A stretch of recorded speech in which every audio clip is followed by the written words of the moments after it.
ख़ुज़ात बाब 6। और बनी इसराइल ने खुदावंद के आगे बदी की, और खुदावंद ने उनको 7 बरस तक मिद्यानियों के हाथ में रखा, और मिद्यानियों का हाथ इसराइलियों पर गालिब हुआ।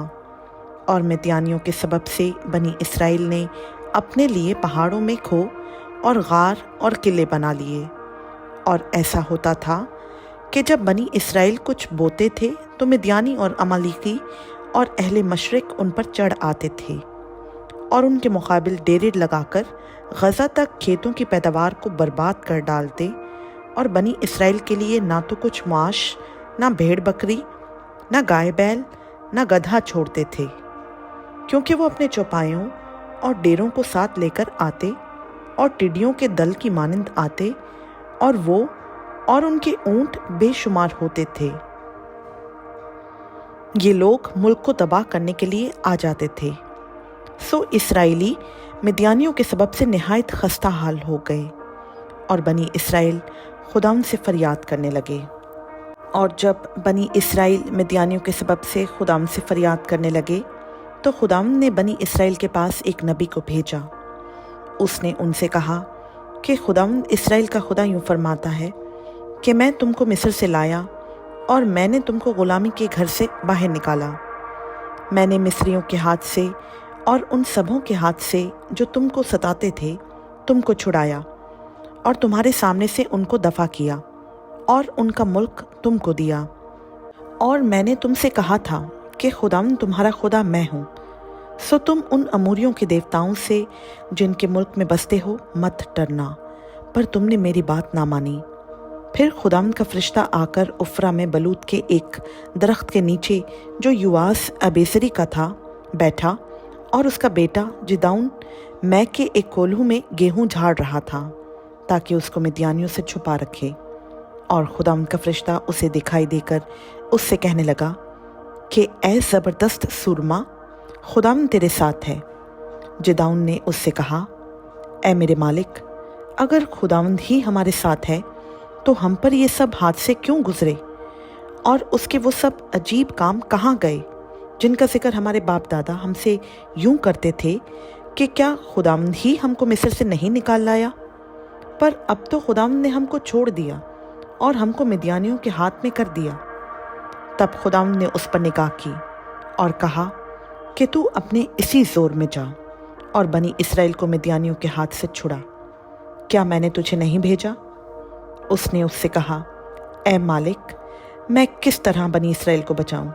मेरा घराना मनस्सी में सबसे गरीब है, और मैं अपने बाप के घर में सबसे छोटा हूँ। खुदावंद ने उससे कहा, मैं ज़रूर तेरे साथ हूँगा, और तू मिद्यानियों को ऐसा मार लेगा जैसे एक आदमी को। तब उसने उससे कहा कि अब अगर मुझ पर तेरे करम की नज़र हुई है तो इसका मुझे कोई निशान दिखा कि मुझसे तू ही बातें करता है, और मैं तेरी मिन्नत करता हूँ कि तू यहाँ से ना जा जब तक मैं तेरे पास फिर ना आऊँ और अपना हदिया निकाल कर तेरे आगे ना रखूँ। उसने कहा कि जब तक तू फिर आ ना जाए मैं ठहरा रहूँगा। तब जिदाउन ने जाकर बकरी का एक बच्चा और एक ऐफा आटे की फतीली रोटी तैयार की, और गोश्त को एक टुकड़ी में और शोरबा एक हांडी में डालकर उसके पास बलूत के दरख्त के नीचे लाकर गुजराना। तब खुदा के फरिश्ता ने उसे कहा, इस गोश्त और फतीली रोटियों को ले जाकर उस चट्टान पर रख और शोरबा को उंडेल दे। उसने वैसा ही किया। तब खुदावंद के फरिश्ता ने उस असा की नोक से जो उसके हाथ में था गोश्त और फतीली रोटियों को छुआ, और उस पत्थर से आग निकली, और उसने गोश्त और फतीली रोटियों को भस्म कर दिया। तब खुदावंद का फरिश्ता उसकी नज़र से गायब हो गया, और जिदाउन ने जान लिया कि वो खुदावंद का फरिश्ता था। सो जिदाउन कहने लगा, अफसोस है ए मालिक खुदावंद कि मैंने खुदावंद के फरिश्ता को रूबरू देखा। खुदावंद ने उससे कहा, तेरी सलामती हो, खौफ ना कर, तू मरेगा नहीं। तब जिदाउन ने वहाँ खुदावंद के लिए मस्बा बनाया और उसका नाम यहोवा सलूम रखा, और वो अबीसरियों के उफ्रा में आज तक मौजूद है।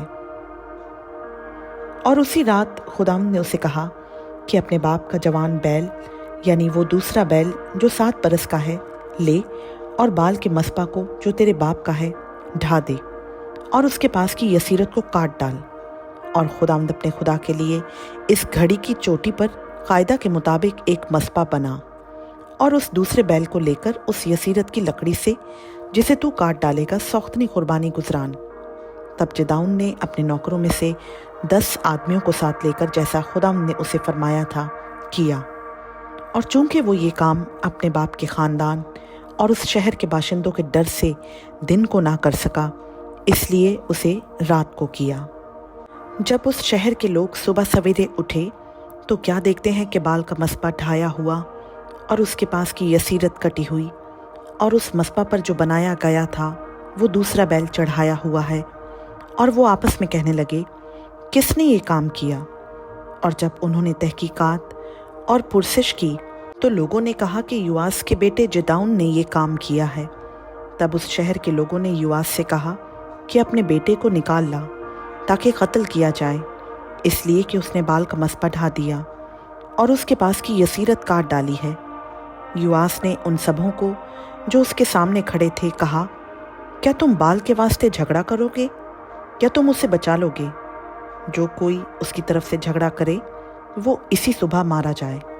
अगर वो खुदा है तो आप ही अपने लिए झगड़े, क्योंकि किसी ने उसका मस्बा ढा दिया है। इसलिए उसने उस दिन जिदाउन का नाम ये कहकर युरबाल रखा कि बाल आप इससे झगड़ ले, इसलिए कि इसने उसका मस्बा ढा दिया है।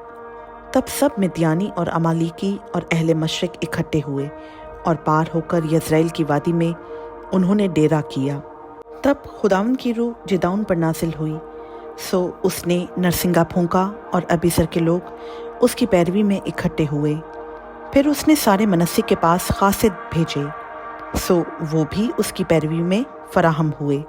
और उसने आशिर और ज़बूलून और नफ्ताली के पास भी खासिद रवाना किए, सो वो उनके इस्तकबाल को आए।